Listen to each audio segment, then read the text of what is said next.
ਬਿਸਮਿਲ੍ਲਾਹਿਰ ਰਹਿਮਾਨਿਰ ਰਹੀਮ। ਸੱਜਣੋ ਤੇ ਮਿੱਤਰੋ, ਜਦੋਂ ਵੀ ਹੜ੍ਹ ਹੁੰਦਾ ਹੈ ਤੇ ਉਹਦੇ ਨਾਲ ਕਈ ਬਦਬਲਾਈ ਵੀ ਨਿਕਲ ਆਉਂਦੀਆਂ ਨੇ। ਵਨ ਸੁਵੰਨੇ ਸੱਪ, ਠੂਵੇਂ, ਕੀੜੇ ਮਕੌੜੇ, ਬਿੱਜੂ ਤੇ ਅਜਿਹੀਆਂ ਨਸਲਾਂ ਦੇ ਕਈ ਹੋਰ ਜਾਨਵਰ ਇਹ ਸਭ ਅਮਨ ਦੇ ਹਾਲਾਤਾਂ ਵਿੱਚ ਆਪਣੀਆਂ ਖੁੱਡਾਂ ਵਿੱਚ ਵੜ ਕੇ ਆਰਾਮ ਕਰਦੇ ਨੇ। ਉਸ ਵੇਲੇ ਦੀ ਉਡੀਕ 'ਚ ਰਹਿੰਦੇ ਨੇ ਕਿ ਇਸ ਜਹਾਨ ਦੇ ਆਦਮਜ਼ਾਤ ਕਿਸੇ ਮੁਸ਼ਕਿਲ 'ਚ ਆਉਣ ਤੇ ਅਸੀਂ ਬਾਹਰ ਨਿਕਲ ਕੇ ਆਪਣਾ ਰਿਜ਼ਕ ਲੱਭੀਏ। ਇਹ ਜ਼ਹਿਰੀਲੀ ਮਖਲੂਕ ਆਪਣੀ ਨਸ ਨਸ ਵਿੱਚ ਜ਼ਹਿਰਾਂ ਭਰੀ ਫਿਰਦੀ ਹੈ। ਇਹ ਨਹੀਂ ਵੇਖਦੀ ਡਾਂਕੀ ਨੂੰ ਮਾਰਨਾ ਹੈ ਤੇ ਕਿਹਦੀ ਹਯਾ ਰੱਖਣੀ ਹੈ। ਇਹਨਾਂ ਨੂੰ ਜੋ ਲੱਭਦਾ ਹੈ, ਇਹਨਾਂ ਦਾ ਮੋਹਸਨ ਹੋਵੇ ਜਾਂ ਫਿਰ ਸੱਜਣ ਮਿੱਤਰ, ਇਹ ਆਪਣੇ ਮਫਾਦਾਂ ਲਈ ਅੰਦਰ ਦਾ ਸਾਰਾ ਜ਼ਹਿਰ ਉਹਦੀਆਂ ਰਗਾਂ ਵਿੱਚ ਉਡੇਣ ਦਿੰਦੇ ਨੇ। ਬੇਲੀਓ, ਇਹ ਜ਼ਰੂਰੀ ਨਹੀਂ ਕਿ ਸੱਪ ਠੂਵੇਂ ਉਸੇ ਰੂਪ ਵਿੱਚ ਹੋਣ ਜਿਸ ਰੂਪ ਵਿੱਚ ਤੁਸੀਂ ਇਹਨਾਂ ਨੂੰ ਵੇਖਦੇ ਹੋ ਜਾਂ ਪਹਿਚਾਣਦੇ ਹੋ। ਬਹੁਤ ਸਾਰੇ ਜਨੌਰ ਐਸੇ ਵੀ ਹੁੰਦੇ ਨੇ ਜਿਹੜੇ ਇਨਸਾਨਾਂ ਦਾ ਰੂਪ ਵਟਾ ਕੇ ਸਾਡੇ ਆਸੇ ਪਾਸੇ ਟੁਰਦੇ ਫਿਰਦੇ ਨੇ ਅਤੇ ਅਸੀਂ ਉਹਨਾਂ ਨੂੰ ਪਹਿਚਾਣ ਨਹੀਂ ਸਕਦੇ।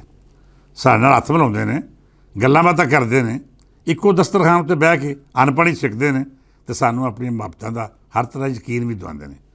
ਪਰ ਇਹ ਸਭ ਦਾ ਸਭ ਵਖਾਲਾ ਹੁੰਦਾ ਹੈ, ਮੁਨਾਫਕਤ ਅਤੇ ਧੋਖਾ। ਦਰ ਹਕੀਕਤ ਇਹ ਸਾਡਾ ਇਤਮਾਦ ਜਿੱਤ ਕੇ ਉਸ ਵੇਲੇ ਦੀ ਉਡੀਕ ਕਰਦੇ ਨੇ ਜਦ ਇਹਨਾਂ ਨੂੰ ਡੰਗਣ ਦਾ ਮੌਕਾ ਲੱਭ ਜਾਂਦਾ ਹੈ। ਇਹ ਜ਼ਹਿਰੀਲੇ ਲੋਕ ਦਰ ਹਕੀਕਤ ਹੈ ਨਹੀਂ ਉਹ ਜਨੌਰ, ਬਸ ਰੂਪ ਵਟਾ ਕੇ ਸਾਡੇ ਸਮਾਜ ਦਾ ਹਿੱਸਾ ਬਣ ਗਏ ਨੇ। ਕਿਉਂ ਜੇ ਮੇਰੇ ਵੜਕੇ ਆਖਦੇ ਸਨ ਕਿ ਇਨਸਾਨ ਅਸ਼ਰਫ ਮਖਲੂਕਾਤ ਇਸ ਕਰਕੇ ਹੈ ਕਿ ਉਹਨੂੰ ਇਖਲਾਕੀ ਅਤੇ ਇਨਸਾਨੀ ਕਦਰਾਂ ਦਾ ਹਿਯਾ ਹੈ। ਜਿਨ੍ਹਾਂ ਲੋਕਾਂ ਨੂੰ ਇਖਲਾਕੀ ਕਦਰਾਂ ਦੀ ਸ਼ਰਮ ਨਹੀਂ ਹੁੰਦੀ, ਉਹ ਆਪਣੇ ਮਿੱਤਰ ਪਿਆਰਿਆਂ ਦਾ ਲਹੂ ਪੀ ਕੇ ਕਦੀ ਵੀ ਨਹੀਂ ਰਾਜਦੇ। ਉਹ ਰੂਪ ਅਤੇ ਇਨਸਾਨ ਦਾ ਇਖਤਿਆਰ ਕਰ ਲੈਂਦੇ ਨੇ, ਪਰ ਉਹਨਾਂ ਦੇ ਅੰਦਰੋਂ ਜ਼ਹਿਰ ਨਹੀਂ ਜਾਂਦਾ। ਅਜਿਹੇ ਜ਼ਹਿਰੀਲੇ ਲੋਕ ਸਾਡੇ ਸਮਾਜ ਦੇ ਹਰ ਖੇਤਰ 'ਚ ਮੌਜੂਦ ਨੇ। ਇਹਨਾਂ ਨੂੰ ਉਡੀਕ ਰਹਿੰਦੀ ਹੈ ਕਿ ਕਿਸੇ ਪਾਸਿਓਂ ਕੋਈ ਮੁਰਦਾਰ ਲੱਭੇ ਅਤੇ ਆਪਣੀ ਭੁੱਖ ਮਿਟਾ ਸਕਣ। ਇਹਨਾਂ ਨੂੰ ਕੋਈ ਪਰਵਾਹ ਨਹੀਂ ਕਿ ਸਾਹਮਣੇ ਜਿਹੜਾ ਵਜੂਦ ਹੈ ਉਹ ਇਹਨਾਂ ਦਾ ਸੱਜਣ ਪਿਆਰਾ ਹੈ, ਰਿਸ਼ਤੇਦਾਰ ਹੈ, ਮਾਂ ਪਿਓ ਹੈ ਜਾਂ ਫਿਰ ਮਾਂ ਪਿਓ ਜਾਇਆ। ਇਹਨਾਂ ਬਸ ਆਪਣੇ ਮਫਾਦਾਂ ਦੀ ਭੁੱਖ ਮਿਟਾਉਣੀ ਹੈ। ਸੱਜਣ ਪਿਆਰਿਓ, ਤੁਸੀਂ ਵੀ ਆਖੋਗੇ ਕਿ ਚਾਚੀ ਹੋਰੀ ਕਿਹੜੇ ਪਾਸੇ ਲੈ ਗਏ ਨੇ। ਇਹ ਕੋਈ ਓਪਰੀ ਦੁਨੀਆ ਨਹੀਂ ਜੇ। ਮੈਂ ਉਸੇ ਸਮਾਜ ਦੀ ਗੱਲ ਕਰ ਰਿਹਾ ਜਿਹਦੇ ਵਿੱਚ ਮੈਂ ਅਤੇ ਤੁਸੀਂ ਆਜ਼ਾਦੀ ਗੁਜ਼ਾਰ ਰਹੇ ਹਾਂ। ਗੱਲ ਹੜ੍ਹ ਤੋਂ ਸ਼ੁਰੂ ਹੋਈ ਕਿ ਪੰਜਾਬ ਹਾਊਸ ਵਿੱਚ 4 ਖਾਨਦਾਨ ਮੁਕੀਮ ਨੇ ਜਿਨ੍ਹਾਂ ਦਾ ਤਾਲੁਕ ਤਹਿਸੀਲ ਵਜ਼ੀਰਾਬਾਦ ਦੇ ਮੁਖਤਲਿਫ ਇਲਾਕਿਆਂ ਨਾਲ ਹੈ। ਮੈਂ ਆਪਣੀ ਮੁੱਢਲੀ ਜ਼ਿੰਮੇਵਾਰੀ ਸਮਝਦਾ ਹਾਂ ਕਿ ਇਹਨਾਂ ਦੇ ਆਮ ਪਾਣੀ ਅਤੇ ਸਰੁਕਾਵੇ ਦਾ ਇੰਤਜ਼ਾਮ ਕਰਾਂ। ਜਿਸ ਧਰਤੀ ਨੇ ਮੈਨੂੰ ਪਾਲਿਆ ਪੋਸਿਆ, ਪ੍ਰਵਾਨ ਚੜਾਇਆ ਅਤੇ ਇਸ ਕਾਬਲ ਕੀਤਾ ਕਿ ਮੈਂ ਤੁਹਾਡੇ ਨਾਲ ਹਮ ਕਲਾਮ ਹੋ ਸਕਾਂ। ਇਹ ਇੱਜ਼ਤ ਅਤੇ ਇਹਤਰਾਮ ਹਰ ਉਸ ਬੰਦਾ ਹੱਕ ਹੈ ਜਿਹਦਾ ਤਾਲੁਕ ਮੇਰੀ ਜਨਮ ਭੂਮੀ ਅਤੇ ਇਹਦੇ ਨਾਲ ਨਾਲ ਪੂਰੇ ਪੰਜਾਬ ਨਾਲ ਹੈ। ਮੈਂ ਹਰ ਉਸ ਪੰਜਾਬੀ ਦਾ ਅਹਿਸਾਨਮੰਦ ਹਾਂ ਜਿਹੜਾ ਆਪਣੀ ਪਹਿਚਾਣ ਉੱਤੇ ਮਾਣ ਕਰਦਾ ਹੈ ਅਤੇ ਇਹਦੇ ਨਾਲ ਨਾਲ ਆਪਣੀ ਧਰਤੀ ਦੇ ਲੋਕਾਂ ਦੇ ਦਰਦ ਵੰਡਾਉਂਦਾ ਹੈ। ਬੇਲੀਓ, ਜਿੱਥੇ ਤੁਹਾਨੂੰ ਦੁਖੀ ਭੈਣ ਭਰਾਵਾਂ ਦੇ ਦਰਦ ਹੀ ਵਿਖਾਈ ਦੇਣਗੇ, ਉੱਥੇ ਹੀ ਕਈ ਅਜਿਹੇ ਭੈਣ ਦੇ ਯਾਰ ਵੀ ਲੱਭਣਗੇ ਜਿਨ੍ਹਾਂ ਦੀ ਵਾਰੀ ਵਿੱਚ ਫਰਕ ਅਤੇ ਉਹਨਾਂ ਦੇ ਅਮਲ ਵਿੱਚੋਂ ਵਿਖਾਈ ਦੇਵੇਗਾ। ਪਿਛਲੀ ਵਾਰੀ ਜਦ ਹੜ੍ਹ ਆਇਆ ਅਤੇ ਪੰਜਾਬੀ ਦਾ ਲਿਬਾਦਾ ਓੜ ਕੇ ਕੁਝ ਲੋਕਾਂ ਨੇ ਬਾਹਰ ਵਸਦੇ ਸਿੱਖਾਂ ਕੋਲੋਂ ਫੰਡਸ ਇਕੱਠੇ ਕੀਤੇ, ਫੋਟੋ ਸੈਸ਼ਨ ਕਰਾਏ ਅਤੇ ਚੰਗਾ ਭਲਾ ਮਾਲ ਪਾਣੀ ਇਕੱਠਾ ਕੀਤਾ। ਉਹ ਬਦਨਸਲੀ ਅਤੇ ਘਟੀਆ ਲੋਕ ਸਨ ਜਿਨ੍ਹਾਂ ਨੂੰ ਇੰਨੀ ਹਯਾ ਵੀ ਨਹੀਂ ਆਈ ਕਿ ਤੁਸੀਂ ਉਹਨਾਂ ਮਾਲਿਆਂ ਦੇ ਨਾਂ ਉੱਤੇ ਪੈਸਾ ਇਕੱਠਾ ਕਰ ਰਹੇ ਹੋ ਜਿਹੜੇ ਆਪਣਾ ਸਭ ਕੁਝ ਬਰਬਾਦ ਕਰਕੇ ਮਫਲੂਕੁਲ ਹਾਲੀ ਦੀ ਜ਼ਿੰਦਗੀ ਗੁਜ਼ਾਰ ਰਹੇ ਨੇ। ਇਹਨਾਂ ਝੂਠਾਂ ਨੇ ਜਾਲੀ ਤਸਵੀਰਾਂ ਬਣਵਾਈਆਂ ਅਤੇ ਜਾਲੀ ਘਰਾਂ ਦੇ ਸਾਹਮਣੇ ਬੈਨਰ ਲਾ ਕੇ ਇਹ ਤਾਸਰ ਦੇਣ ਦੀ ਕੋਸ਼ਿਸ਼ ਕੀਤੀ ਕਿ ਜਿਵੇਂ ਸਭ ਇਹਨਾਂ ਨੇ ਉਸਾਰੇ ਨੇ। ਪਰ ਹਕੀਕਤ ਇਹ ਸੀ ਕਿ ਇੱਕ ਮਕਾਨ 'ਤੇ 2 ਵੱਖ ਤਨਜ਼ੀਮਾਂ ਨੇ ਆਪਣੇ ਬੈਨਰ ਲਾਏ ਅਤੇ ਮਕਾਨ ਕਿਸੇ ਤੀਜੇ ਨੇ ਬਣਾਇਆ ਹੋਇਆ ਸੀ। ਇਹਨਾਂ ਬਾਰੇ ਮੈਂ ਪਹਿਲਾਂ ਵੀ ਅਰਜ਼ ਕੀਤੀ ਸੀ ਕਿ ਜਿਨ੍ਹਾਂ ਦਾ ਦੀਨ ਮਜ਼ਹਬ ਨਾਲ ਕੋਈ ਤਾਲੁਕ ਨਹੀਂ, ਇਹ ਲੋਕ ਇਸ ਲੁੱਟਮਾਰ ਮਗਰੋਂ ਉਮਰਾ ਕਰਨ ਟੁਰ ਗਿਆ। ਠੀਕ ਫੰਡ ਇਕੱਠੇ ਕਰਨ ਮਗਰੋਂ ਨਾ ਸਿਰਫ ਉਮਰਾ ਕੀਤਾ ਬਲਕਿ ਕਤਰ ਵਿੱਚ ਹੋਣ ਵਾਲਾ ਵਰਲਡ ਕੱਪ ਵੀ, ਜਿਹੜਾ ਉਸ ਵੇਲੇ ਦਾ ਸਭ ਤੋਂ ਮਹਿੰਗਾ ਈਵੈਂਟ ਸੀ, ਉੱਥੇ ਵੀ ਆਪਣੇ। ਇਹਨਾਂ ਵਿੱਚੋਂ ਸ਼ਾਇਦ ਹੀ ਕੋਈ ਹੋਵੇ ਜਿਹਦਾ ਪਿਛੋਕੜ ਐਡਾ ਤਗੜਾ ਹੋਵੇ ਕਿ ਉਹ ਆਪਣੇ ਬੋਝੇ ਵਿੱਚੋਂ ਇੰਨੀਆਂ ਸੈਰਾਂ ਅਤੇ ਇਹਨਾਂ ਮੁਲਕਾਂ ਦੇ ਦੌਰੇ ਕਰ ਸਕਦਾ ਹੋਵੇ। ਪਰ ਇਹ ਸਭ ਮਾਲ ਪਾਣੀ ਸਲਾਮ ਮੁਤਾਸਰੀਨ ਦੀ ਮਦਦ ਦੀ ਆੜ ਵਿੱਚ ਇਕੱਠਾ ਕੀਤਾ ਗਿਆ ਅਤੇ ਉਸ ਮਗਰੋਂ ਇਹਨਾਂ ਦੀ ਆਜ਼ਾਦੀ ਦਾ ਚਾਲ ਚੱਲਣ ਹੀ ਬਦਲ ਗਿਆ। ਜਿਹੜੇ ਮਾੜੀਆਂ ਮੋਟੀਆਂ ਮੋਟਰਸਾਈਕਲਾਂ 'ਤੇ ਫਿਰਦੇ ਸੀ, ਉਹਨਾਂ ਕੋਲ ਚੰਗੀਆਂ ਗੱਡੀਆਂ ਆ ਗਈਆਂ ਅਤੇ ਜਿਨ੍ਹਾਂ ਦਾ ਗੁਜ਼ਾਰਾ ਔਖਾ ਹੁੰਦਾ ਸੀ, ਉਹ ਵੀ ਇੰਝ ਮਹਿਸੂਸ ਹੋਏ ਜਿਵੇਂ ਖਾਨਦਾਨੀ ਸੇਠ ਅਤੇ ਰਾਠ ਹੋਣ। ਮੈਂ ਹਮੇਸ਼ਾ ਉਹਨਾਂ ਲੋਕਾਂ ਦੀ ਹੌਸਲਾ ਸ਼ਿਕਰੀ ਕੀਤੀ ਹੈ, ਉਹਨੂੰ ਐਕਸਪੋਜ਼ ਕੀਤਾ ਹੈ ਜਿਹੜੇ ਬੇਈਮਾਨ ਹੋਣ ਅਤੇ ਲੋਕਾਂ ਦੇ ਜਜ਼ਬਿਆਂ ਨਾਲ ਖੇਡ ਕੇ ਮਾਲ ਪਾਣੀ ਇਕੱਠਾ ਕਰਨ ਦੇ ਮਰਜ਼ੇ 'ਚ ਮੁਬਤਲਾ ਹੋਣ। ਇਹਨਾਂ ਬਾਰੇ ਗੱਲ ਇਸ ਕਰਕੇ ਕਰਨਾ ਜ਼ਿਆਦਾ ਜ਼ਰੂਰੀ ਹੈ ਕਿ ਇਹ ਲੋਕ ਪੰਜਾਬੀ ਬੋਲੀ ਅਤੇ ਕਲਚਰ ਦੀ ਸੇਵਾ ਦਾ ਹਵਾਲਾ ਦੇ ਕੇ ਮਾਲ ਪਾਣੀ ਇਕੱਠਾ ਕਰਦੇ ਨੇ।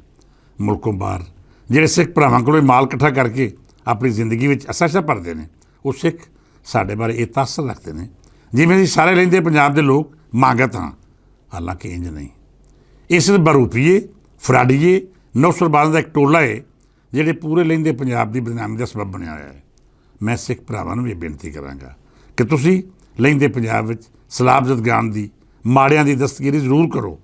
ਉਹਨਾਂ ਦੀ ਇਮਦਾਦ ਤੁਹਾਡਾ ਤੇ ਸਾਡਾ ਸਭ ਦਾ ਮੁੱਢਲਾ ਫਰਜ਼ ਹੈ, ਪਰ ਇਹਨਾਂ ਬੇਗੈਰਤ ਨੌਸਰਬਾਜ਼ਾਂ ਦੇ ਹੱਥੋਂ ਨਾ ਵਰਤੇ ਜਾਓ ਜਿਹੜਾ ਪੰਜਾਬੀ ਕਾਜ਼ ਦਾ ਨਾਂ ਲੈ ਕੇ, ਪੰਜਾਬੀ ਤਾਰੀਖ ਦਾ ਨਾਂ ਵਰਤ ਕੇ ਪੰਜਾਬੀ ਰਹਿਤਰ ਨੂੰ ਅਗਾਂਹ ਵਧਾਉਣ ਦੇ ਚੱਕਰ ਵਿੱਚ ਤੁਹਾਡੇ ਅੱਗੇ ਹੱਥ ਫੈਲਾਉਂਦਾ ਹੈ। ਯਕੀਨ ਮੰਨੋ, ਉਸ ਤੋਂ ਵੱਡਾ ਬੇਗੈਰਤ ਤੇ ਹਰਾਮਜ਼ਾਦਾ ਕੋਈ ਹੋ ਹੀ ਨਹੀਂ ਸਕਦਾ।